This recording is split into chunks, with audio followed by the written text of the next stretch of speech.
안녕하세요. 오늘도 사연살롱을 찾아주셔서 감사합니다. 결혼은 사랑의 결실이 아닌 현실적인 타협이란 걸 뒤늦게 깨달은 30대 여성이에요. 얼마 전 저는 결혼을 했어요. 동화 속 주인공 이야기처럼 오래오래 행복하게 살았습니다를 꿈꾸며 선택한 결혼은 아니었지만 그래도 단란한 가정을 꾸리고 그 안에서 소소한 행복을 누리고 싶은 마음은 있었죠. 또 그렇게 되리라는 확신도 있었고요. 그게 얼마나 힘든 일인지 모른 채 말이죠. 남편과 저는 인도 여행 중에 만났어요. 당시 전 콜카타에 있는 테레사 하우스에서 봉사활동을 하고 있었죠. 그곳엔 7개 정도의 봉사활동 장소가 있는데 저는 그중 시슈바반이라는 곳에서 봉사활동을 했어요. 갓난아이나 고아, 장애우들을 돌보는 곳이었죠. 그곳에서 저는 해외 입양을 앞둔 갓난아기들을 돌봤어요. 새까만 눈동자, 살기 위해 악착같이 우유병을 움켜쥐던 아이들의 모습이 아직도 눈앞에 서원해요. 당시 1달짜리 비자를 받아갔던 저는 테레사 하우스에서 2주간 봉사활동을 하고 나머지 2주 동안은 인도 여행을 하기로 했어요. 남편은 그때 만났고요. 같이 봉사활동을 했던 독일 친구한테 들었는데 자이살메르에서 낙타 트레킹을 신청하면 사막에서 별을 보며 하룻밤을 지낼 수 있다더라고요. 별을 보며 사막에서 잔다고? 구미가 당겼죠. 그래서 앞뒤에 안 재고 자이살메르로 향했어요. 그런데 그곳에 도착도 하기 전에 전 인도란 나라에 대해 질려버렸죠.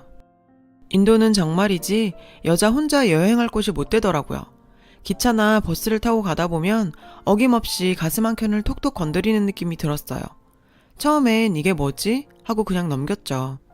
그 정도로 미세한 터치였으니까요.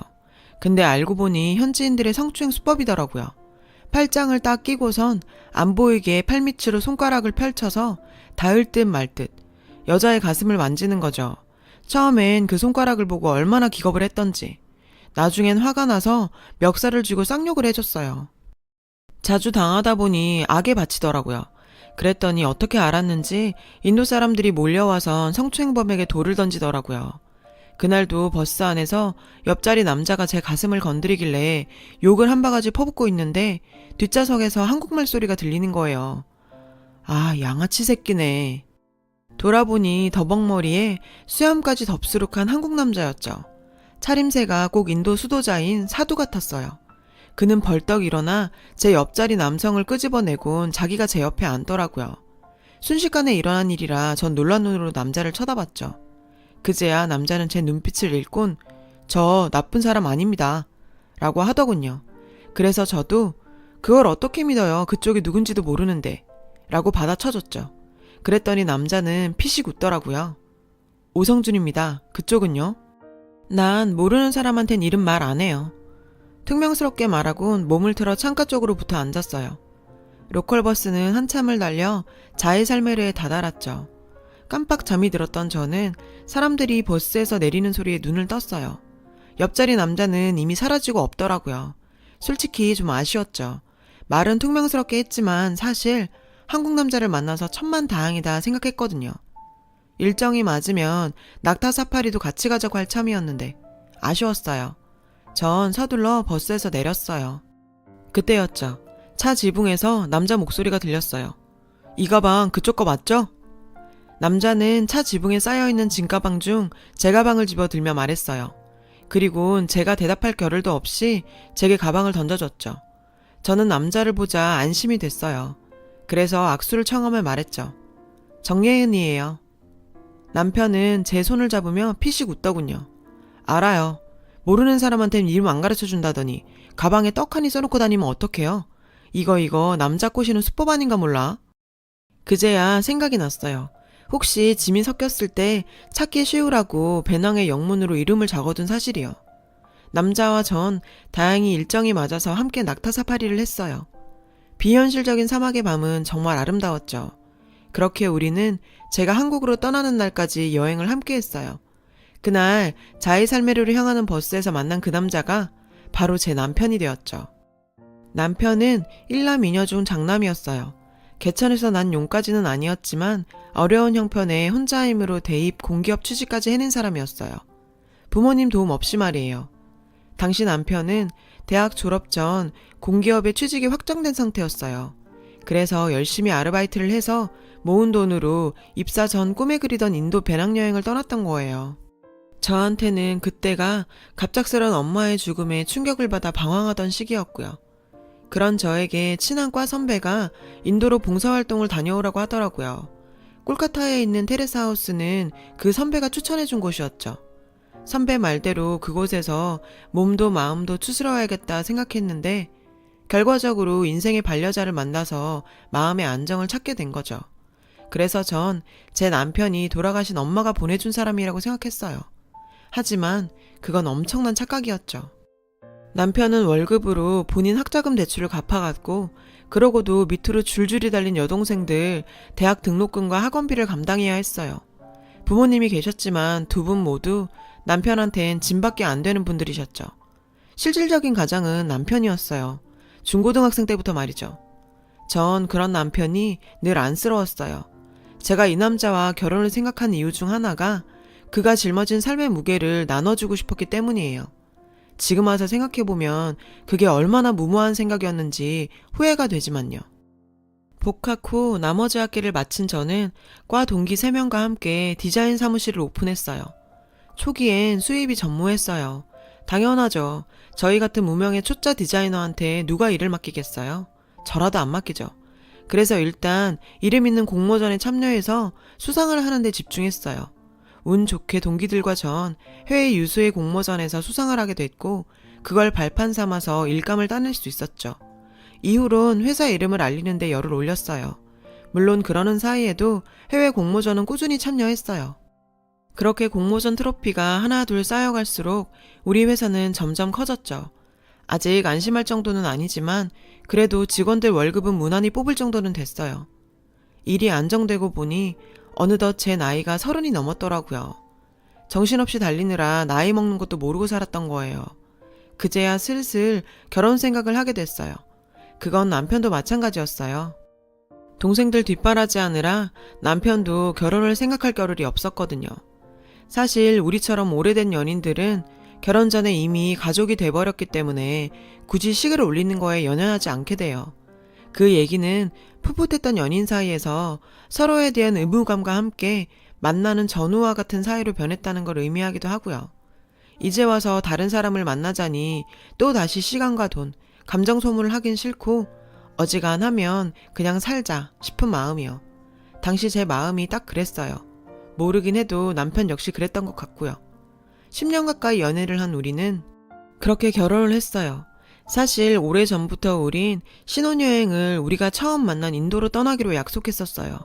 그런데 남편이 극구 반대를 하더라고요. 자기나 나나 일정을 길게 뺄 처지가 안 되니까 근처로 갔다 오자더군요. 그래서 가까운 다낭으로 가기로 했어요. 그런데 자기야, 민정이가 자기도 따라가고 싶다고 해서 말이야. 물론 우리 일정에 끼는 건 아니고 지 친구랑 같이 다닐 거니까 신경 안 써도 된대.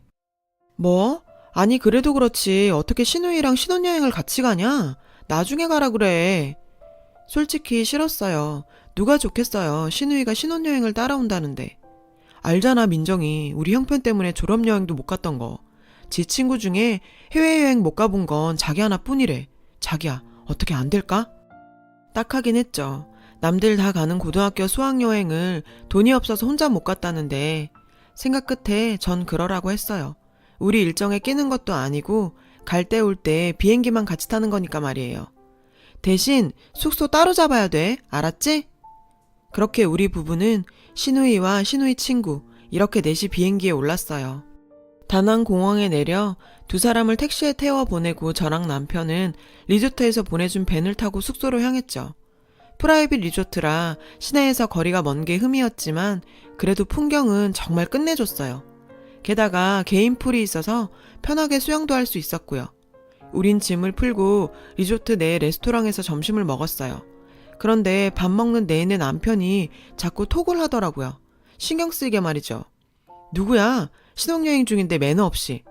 남편은 당황하며 동생이 환전한 달러를 실수로 자기 가방에 넣어왔다는 거예요. 그것 때문에 신우이가 베트남 돈으로 환전도 못하고 있다고. 전 갖다 주라고 했어요. 그랬더니 남편은 말이 떨어지기가 무섭게 일어나 가버렸죠. 참 기분이 좀 그렇더라고요.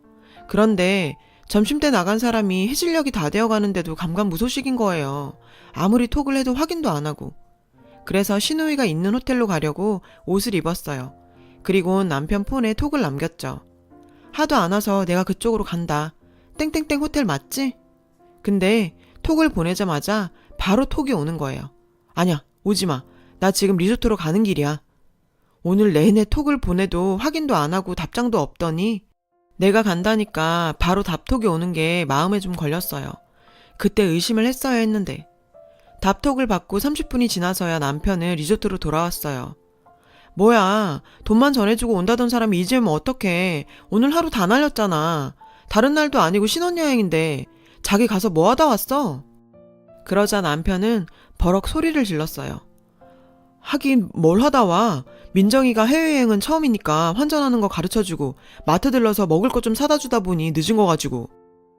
이해가 안 가는 건 아니었지만 그래도 그런 일이 있었으면 톡이라도 해줘야 하는 거 아니에요? 기다리는 사람 생각도 않고.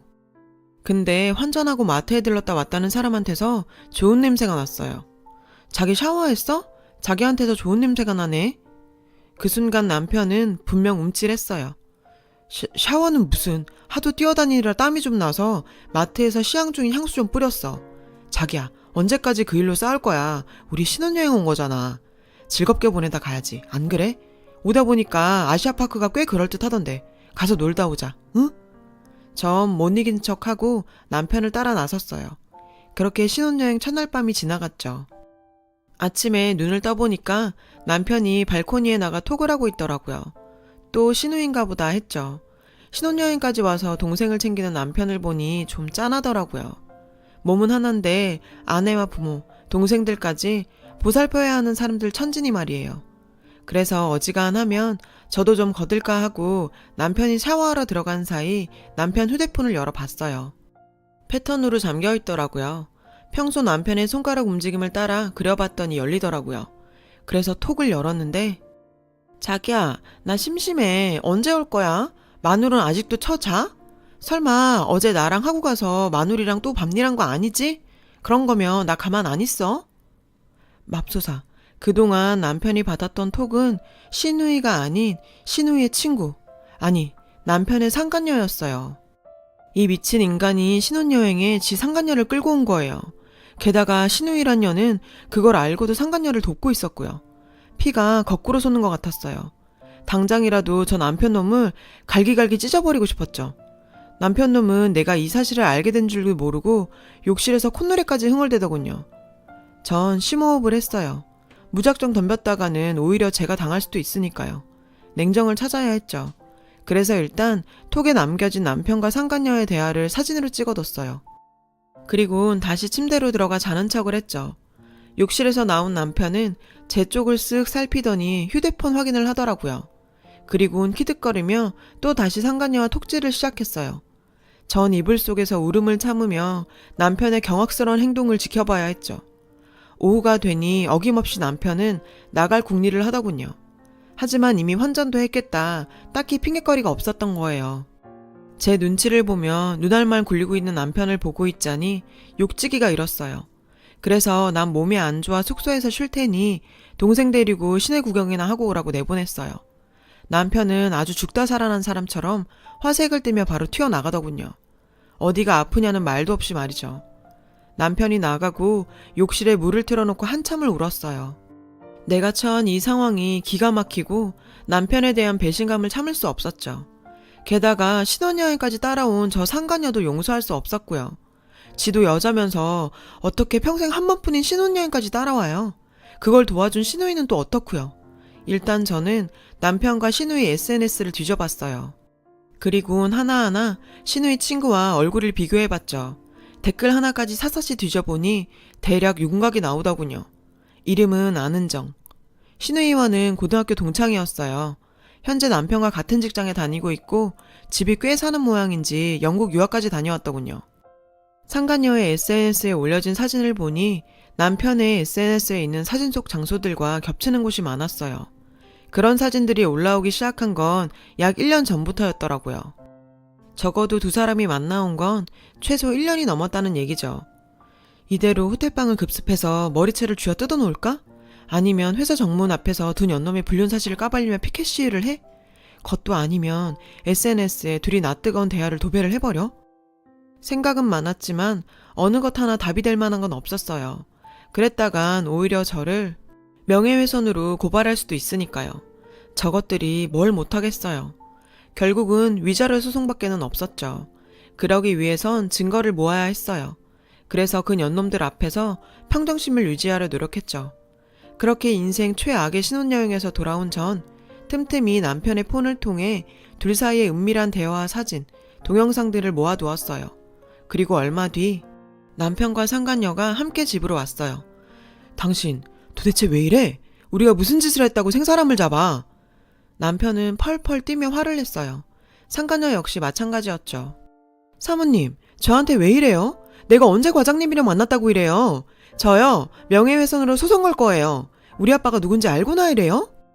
아주 둘이 가관도 아니었죠. 두 사람이 길길이 날뛰는 데는 이유가 있었죠. 제가 두 사람 급여에 가압류 신청을 했거든요. 가압류 신청을 하면 법원에서 회사의 가압류 사유를 밝혀주는데 거기에 간통이라고 명시돼 있으니 회사에 소문 퍼지는 건 시간 문제였죠. 이건 어디까지나 합법적인 방법이니 둘이서 죽이니 살리니 난리 굿을 피워도 법적으론 아무 하자가 없고요. 위자료 소송 해봐야 고작 1, 2천 받는데 그거 받는다고 이것들한테 받은 상처가 아물기나 하겠어요. 그래서 저도 이것들 얼굴에 똥칠 좀 해준 거죠. 글쎄, 네 아빠가 누군진 모르겠지만 네가 몸뚱이를 그렇게 함부로 굴리고 사는 걸 보니 네 부모도 알만하다. 뭐? 몸뚱이를 굴려? 야, 너 지금 부하 직원 앞에서 뭐 하는 짓이야? 당장 사과해. 사과하라고. 막말로 네 말대로 우리가 만났다고 치자. 증거 있어? 증거 있냐고. 전 리모컨을 들어 TV 화면에 동영상을 띄웠어요. 남편과 상간녀가 침대에 뒤엉켜 정사를 벌이는 동영상이었죠. 커다란 TV 화면 속에 두 사람의 알몸이 적나라하게 드러났어요. 스피커에선 상간녀의 간드러지는 시름소리가 연신 흘러나왔고요. 전 상간녀가 톡에 남긴 문자를 읽어줬어요. 오빠, 이거 집에 가서 마늘 보여줘. 미쳐 날뛸걸? 두 사람은 얼굴이 하얗게 질렸어요. 증거 달래서 줬는데 만족해? 혼자 보기 아까워서 니네 회사 홈피에 올려줄까 하다가 내가 쇠고랑 차기 싫어서 말았어. 대신 집에 있을 때마다 틀어놓고 보려고. 돈 주고도 못 버는 남편 새끼 정사신인데 얼마나 흥미로워. 근데 얘, 넌 자존심도 없니? 내가 실컷 쓰던 거 그거 주워서 먹는 게 그렇게 좋았어? 게다가 쟤 잘 못하잖아. 솔직히 너도 그렇게 생각하지? 동영상 보니까 너 완전 연기 쩔더라. 지금껏 남자들이랑 그렇게 연기하면서 잤어? 어린 게 안 됐네. 그때였어요. 초윤정이 울렸어요. 인터폰 액정에 시부모님과 시누이들이 떴죠. 남편은 사색이 됐어요. 예은아, 내가 잘못했어. 내가 잘못했으니까 제발 그만해. 응? 이거 좀 꺼. 제발 꺼달라고. 나도 그러고 싶은데 이게 고장인가 봐. 안 꺼지더라고. 그러면서 전 일부러 볼륨을 더 키웠어요. 그리고 현관문을 열었죠. 안으로 들어오던 시집 식구들은 상간녀의 요란한 신음소리에 얼굴이 새빨개졌어요. 그 순간 남편은 미친 듯이 달려가 TV 코드를 뽑았어요. 하지만 이미 늦었죠. 시집 식구들이 커다란 TV 화면 속에서 알몸으로 움직이는 남편과 상간녀를 다 본 뒤였으니까요. 시아버님은 달려들어 남편을 때리기 시작했어요. 너 이 자식, 네가 인간이냐? 우리가 널 이렇게 가르쳤어? 시어머니는 주저앉아 울음을 터뜨렸죠. 큰 시누이는 달려들어 상간녀의 머리채를 잡았고 작은 시누이는 절 피해 도망가려다가 제가 던진 리모컨에 정통으로 이마를 맞았어요. 어딜 도망가? 어떻게 신혼여행에 네 오빠 상간녀를 데리고 올 생각을 하니? 지난 10년간 다달이 용돈에 오시며 화장품까지 다 사줬는데 어떻게 이런 식으로 날 배신해? 언니 미안해. 사실 내가 은정이한테 돈을 좀 빌린 게 있는데 신혼여행 데려가주면 그거 안 갚아도 된다고 해서 내가 미쳤었나 봐. 언니 미안해. 고작 돈이었니? 너 아주 돈 준다면 나라도 팔아먹으려니구나. 없이 산다고 어떻게 인생도 싸구려로 사니? 됐고 그동안 나한테 빌려간 돈, 내 방에서 훔쳐간 백이랑 화장품 하나도 빠짐없이 가져와. 안 그럼 경찰에 신고할 테니까. 그리고 당신 잘 들어. 내가 널 왜 선택했는지 알아? 네 인생이 불쌍해서. 어떻게든 살아보겠다고 발버둥 치는 게 가여워서. 그래서 너 택한 거였어. 근데 이렇게 사람 마음을 걸레짝을 만들어 놓니? 나 너한테 위자료 청구할 거야. 네가 피땀 흘려서 번 돈 최대한 긁어서 받아낼 거야. 그리고 너 상간녀, 너 조심해라. 내가 살아있는 동안은 너 행복하게 살도록 안 둬. 법이 인정하는 테두리 안에서 죽을 때까지 너 괴롭혀줄 거야. 결국 전 남편과 이혼을 했어요. 그리고 남편과 상간녀에게 위자료를 청구한 상태고요. 남편과 상간녀는 결국 퇴사를 했다더군요.